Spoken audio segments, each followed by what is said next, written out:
नमस्कार, डीडी समाचार में आप सभी का स्वागत है। मैं आप सबके साथ इब्तिशाम देशमुख। नजर डालते हैं ऐसी खबरों की तरफ। कोरिया जिले में स्वास्थ्य विभाग के द्वारा विश्व एड्स दिवस मनाया गया। इसका मुख्य उद्देश्य एचआईवी संक्रमण की वजह से होने वाली बीमारी एड्स के बारे में जागरूकता बढ़ाना था। एड्स वर्तमान युग में सबसे बड़ी स्वास्थ्य समस्याओं में से एक है। स्वास्थ्य अधिकारी ने बताया कि लोगों में जागरूकता लाने के लिए सरकार द्वारा विश्व एड्स दिवस मनाया जाता है।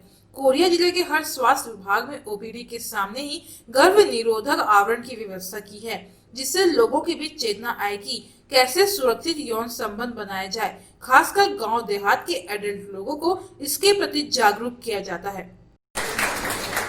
हमारे माननीय न्यायाधीश महोदय ने समय निकाला, हम लोग को स्वास्थ्य विभाग के इस कार्यक्रम के लिए बहुत बहुत धन्यवाद। कोरिया जिला में अभी एचआईवी संक्रमित 486 है। वहीं हमारे स्वास्थ्य कर्मियों द्वारा संक्रमितों का अपडेट लिया जाता है, उनको फॉलो किया जाता है। साथ ही मरीज किस स्टेज पर है ये टेस्ट करवाया जाता है और बराबर दवाई दी जाती है। अब ज्यादा असरदार दवाई आ गई है, जिसके सेवन से मरीज की उम्र लंबी हो सकती है। पूरे जिले में अभी टोटल जो एचआईवी पेशेंट है हमारे जिले में 486 है, जिसमें से टोटल ईआरटी लिंक से जुड़े हुए हैं 406 है, और जो ईआरटी जिनके स्टार्ट किया गया 399 है, और जो मदर ईआरटी है उससे हमारा 357। मदर ईआरटी में तो हमारा जो अंबिकापुर से पहले हमारा ट्रीटमेंट सेंटर शुरू होता था, उससे हमारा 357 केस है। हमारे जो कार्यकर्ता है काउंसलर है, वो उनको दवाइयां सेवन करवाते हैं, उनको फॉलोअप करते हैं, उनको जांच करवाते हैं, किस स्टेज में है ये देखते हैं। यूनिसेफ की रिपोर्ट के मुताबिक 37.9 मिलियन लोग एचआईवी के शिकार हो चुके हैं।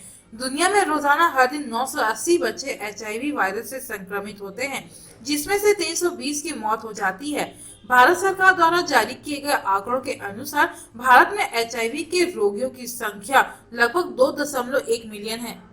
एड्स दिवस पर मैं सभी के बताना चाहूंगा कि स्वास्थ्य विभाग इसके लिए विशेष जागरूकता अभियान करती है, और इसी तारतम्य में आज माननीय जज महोदय के अध्यक्षता में जिला चिकित्सालय सभागृह में 4 बजे एक गोष्ठी का आयोजन किया गया। हमने सारे पेरिफेरी के कार्यकर्ताओं को, जितने हमारे स्वास्थ्य विभाग हैं, उनको लोगों में जागरूकता पैदा करने के लिए एक कार्यक्रम बनाने के लिए बोला है। विधायक गुलाब कमरो ने 4 धान उपार्जन केंद्र का शुभारंभ कर 16,55,000 के विकास कार्यों का भूमि पूजन किया। विधायक गुलाब कमरो ने ग्राम पंचायत चौनपुर घुटरा केलहरी एवं नवीन धान खरीदी केंद्र डोडकी में किसानों का मूल्यांकन कर शुभारंभ किया। साथ ही विधायक ने ग्राम पंचायत केलहरी में 12,05,000 की लागत से बनने वाले 20 नग हाट बाजार हेतु चबूतरा निर्माण एवं मुस्लिम कब्रिस्तान के पास शेड निर्माण, ग्राम पंचायत केलुआ के ग्राम श्री रामपुर में 1,50,000 की लागत से शेड निर्माण का भूमि पूजन किया। वहीं विधायक गुलाब कमरो ने ग्राम पंचायत केलहरी में 10 किसानों एवं ग्राम पंचायत डोडकी में 45 किसानों को मसूर व चना बीज का वितरण किया। व्यवस्था यहाँ धान खरीदी के सभी व्यवस्था मंडी के द्वारा किया गया है, और आज का जो कार्यक्रम था उद्घाटन का, उसमें माननीय विधायक महोदय जी आए थे, उनके कर कमलों से उद्घाटन हुआ है जी। और उनके साथ जनपद पंचायत के अध्यक्ष सम्मानीय डॉक्टर विनय शंकर सिंह भी थे। छत्तीसगढ़ के सभी खरीदी केंद्रों में आज धान शुभारंभ हुआ है, इसलिए माननीय मुख्यमंत्री जी को मैं धन्यवाद दूंगा। कोरिया जिले में जिस तरह से आपने देखा होगा नया धान खरीदी केंद्र बना, मेरे विधानसभा में भी आपने देखा होगा। लगातार माननीय मुख्यमंत्री जी और अमरजीत भगत जी खाद्य मंत्री, उनके आशीर्वाद से यहाँ पर 5 खरीदी केंद्र और सोसाइटी बना है। सोनहत कृषि विभाग लगातार बीज वितरण को लेकर के हमेशा सुर्खियों में नजर आता है। इस बार गेहूं बीज कम दरों में किसानों को दिए जाने वाले बीज का वितरण सुर्खियों में दिख रहा है। आइए देखते हैं पूरी रिपोर्ट। सोनहत के ग्राम पंचायत कैलाशपुर क्षेत्र में गेहूं बीज का वितरण कृषि विभाग ने हवा कर दिया। जब क्षेत्र के किसान कृषि विभाग में गेहूं बीज लेने पहुंचे तो बताया गया कि उनके क्षेत्र में बीज का वितरण हो चुका है, अब नहीं मिलेगा। मजबूरी में किसान अब सोसाइटी से महंगे दरों में बीज खरीदने को मजबूर हैं। क्षेत्र के स्थानीय किसान राम प्रसाद ने बताया कि कृषि विभाग से उन्हें गेहूं बीज नहीं मिला और ये कहकर खाली हाथ लौटा दिया गया कि आपके क्षेत्र में बीज का वितरण हो चुका है। अब वे सोसाइटी से 1185 रुपए में बीज खरीद रहे हैं, जबकि कृषि विभाग से उन्हें 650 रुपए में ही उपलब्ध हो सकता था। सरकार निम्न वर्ग के किसानों की आर्थिक स्थिति को सुधारने का कितना भी प्रयास क्यों न कर ले, लेकिन जिम्मेदार उनमें सेध लगाने से बाज नहीं आते। अब सवाल यही उठता है कि किसानों को राहत देने वाली तमाम योजनाएं ऐसे ही सफल होती रही तो किसान को आर्थिक स्थिति कैसे सुधरेगी। दिसंबर को भी जनकपुर धान खरीदी केंद्र में कर्मचारी न होने के कारण धान खरीदी शुरू नहीं की जा सकी। इससे किसान परेशान दिखे। तहसील भरतपुर के जनकपुर धान खरीदी समिति में सैकड़ों किसान धान बेचने के लिए टोकन काटने आए हैं, लेकिन धान खरीदी केंद्र में कोई भी अधिकारी व कर्मचारी केंद्र में नहीं मिल रहे, जिससे किसानों में भारी मायूसी व आक्रोश दिखा। छत्तीसगढ़ की सरकार किसानों का धान खरीदने के लिए 1 दिसंबर से धान खरीदने की तिथि की घोषणा की थी, लेकिन जनकपुर धान खरीदी समिति में टोकन काटना तो दूर, धान खरीदी अधिकारी ही नहीं मिल रहे। वहीं कांग्रेस सरकार द्वारा किसानों को परेशानी न हो, इसके लिए कांग्रेस पार्टी की पदाधिकारियों का एक निगरानी समिति का गठन भी किया गया था, लेकिन उनमें से भी कोई सदस्य समिति में नहीं दिखाई दिए। कर्मचारी नहीं आए हैं कि भाई आज टोकन मिलेगा कि नहीं मिलेगा, क्या है कैसा है। कर्मचारी लोग बता रहे हैं कि भाई अभी नहीं मिलेगा। अभी हम लोगों ने माननीय एसडीएम साहब और तहसीलदार साहब को भी अवगत कराया कि यहाँ की सोसाइटी बंद है और किसान लोग परेशान है। एसडीएम साहब टीएल में बैठे हुए थे, बोले आप चलिए हम लोग आके आपका निराकरण करेंगे, लेकिन अभी भी हम लोग इंतजार में लगभग 1.5 घंटा हो गया, एसडीएम साहब नहीं आए हैं। हम किसान लोग मांग करते हैं आज और अभी और इसी वक्त हम लोगों का टोकन मिले ताकि हम लोग धान ला करके और बेच सके मंडी पे। धान का टोकन कटने वाला था, आज से धान खरीदी चालू होने वाला था। मैं आया यहाँ टोकन कटाने, लेकिन देखा ना तो यहाँ प्रबंधक हैं और ना ही आपके ऑपरेटर हैं। सिस्टम की मार झेल रहे दिव्यांग व्यक्ति दर्द भटक रहे भीख मांगने को मजबूर हैं। वहीं सिस्टम ने ही इनके साथ अच्छा मजाक कर रखा है। आज के समय में लोगों के बीच मजाक बनकर रह गए हैं दिव्यांग। आपको बता दें कि छोटे हाइट और पैरों से विकलांग है, हालांकि डंडे के सहारे ये चल फिर लेते हैं। प्रशासन ने कैंप लगाकर दिव्यांगों के जीवन स्तर को सुधारने के लिए शासकीय कार्यालयों में कलेक्टर दर में नियुक्त किया था। उनमें से एक रुपेश भी थे। एसडीएम द्वारा कार्यालय में वृद्ध पद पर रखा गया था। 3 महीने से पेमेंट के लाले पड़ने लगे, परिवार पालना मुश्किल पड़ गया, जिसके कारण घर की स्थिति डगमगा गई और भूखे रहने की नौबत आने लगी। कई बार उच्च अधिकारियों से गुहार लगाई, लेकिन सिस्टम ने नहीं सुना, तो फिर रुपेश ने नौकरी छोड़कर रोड पर आने को मजबूर हो गए। फिर भीख मांगने पहुंचे। साप्ताहिक बाजार के दिन सोनहत भीख मांगते नजर आए। वहीं उन्होंने बताया कि मुझे बहुत ज्यादा परेशानी का सामना करना पड़ता है, आखिर कितने दिनों बाद सुधरती है सिस्टम और रुपेश की समस्या दूर कब तक हो पाती है।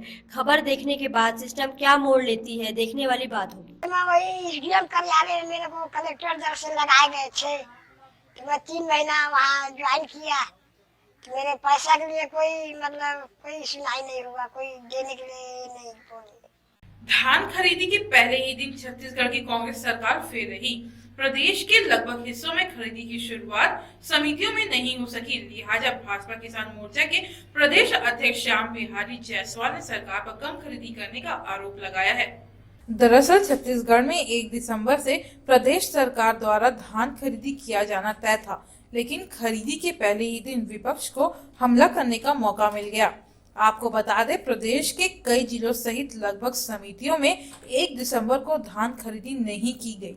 भाजपा छत्तीसगढ़ किसान मोर्चा के प्रदेश अध्यक्ष श्याम बिहारी जायसवाल ने कोरिया जिला के खड़गमा ब्लॉक अंतर्गत धान खरीदी केंद्रों का जायजा लिया।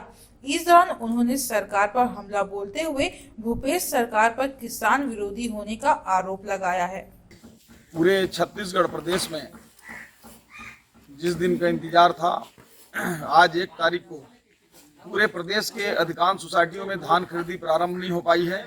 आज मेरे द्वारा कोरिया जिला के खड़गवां विकास खंड के अधिकांश सहकारी समितियों का भ्रमण किया गया, जिसमें अभी तक किसी भी समिति में धान खरीदी प्रारंभ नहीं हुई है, टोकन कटने की व्यवस्था नहीं है। और जिस प्रकार से प्रदेश सरकार की मंशा है कि किसानों का धान किस प्रकार से कम खरीदा जाए, सरकार किसानों को छलने का काम कर रही है। और ये किसान विरोधी सरकार अभी तक विगत 1 माह से धान खरीदी प्रारंभ हो जाना चाहिए, परंतु इतने विलम्ब के बाद भी अभी तक समितियों में बारदानों की व्यवस्था नहीं है, पानी आने पर तिरपाल की व्यवस्था नहीं है। और खड़गवा विकास खंड के एक भी समितियों में अभी तक धान खरीदी नहीं हो पाई है। और ऐसा लगता है कि प्रदेश सरकार जानबूझकर किसानों का धान नहीं खरीदना चाहती है, क्योंकि यदि खरीदना होता तो समय पर 1 माह पूर्व ही धान खरीदना था और अभी 1 तारीख से खरीदना था, लेकिन अभी भी धान की कोई खरीदी प्रारंभ नहीं हो सकी है। धान खरीदी की समय सीमा को भी, जो पिछले वर्ष 75 दिन होता था, उसको घटा के 61 दिन कर दिया गया है। और इस प्रकार से कम समय में खरीदी करना और इस नियत तिथि में भी अभी तक जैसे आज का एक दिन खत्म हो गया, इसी प्रकार से इनके आने वाले दिनों में भी धान खरीदी का जो मात्रा है 2000 कुंटल से घटाकर 1200 कुंटल कर दिया गया है एक समिति का क्षमता। और इस प्रकार से हर उपाय करके सरकार ये चाहती है, ये कांग्रेस की सरकार, भूपेश बघेल जी की सरकार, कि किस प्रकार से किसानों का धान कम से कम खरीदा जाए। और उसी का परिणाम है कि आज 1 तारीख है और प्रदेश के अधिकांश सोसाइटियों में धान खरीदी प्रारंभ नहीं हो सकी है। पड़ाव क्षेत्र के नई दाड़ी में ट्रक के धक्के से बाइक सवार महिला की हुई मौत। राजीव गांधी चौराहा काली महल मुगलसराय निवासी यूपी बाइक से पप्पू राज अपनी पत्नी मीरा देवी को बैठाकर अपने भाई से मिलने आ रहा था कि जैसे ही डांडी में पहुंचा, पीछे से कि ट्रक ने धक्का मार दिया। वहीं महिला मीरा देवी ट्रक के नीचे आ गई। अब पप्पू राज दूसरी तरफ गिर पड़ा। वहीं मौके पर ही महिला की कुचलकर मौत हो गई। सूचना पर पुलिस मौके पर पहुंच चौकी इंचार्ज अलीपुर धर्मनाथ सिंह ने शव को कब्जे में लेकर अग्रिम कार्रवाई में जुट गई। यहाँ पर एक ट्रक जा रही थी और मोटरसाइकिल आगे से जा रहा था, धक्का लग गया है, एक औरत मर गई। सीकर के रानौली में 65% मतदान हुआ। वहीं प्रत्याशियों का भाग ईवीएम मशीन में हुआ बंद। जिला परिषद एवं पंचायत समिति सदस्यों के लिए रानौली में स्वतंत्र एवं निष्पक्ष और शांतिपूर्ण तरीके से चुनाव संपन्न हुआ। गांव की सरकार चुनने के लिए मतदाताओं ने पूरे जोश और उत्साह के साथ मतदान किया।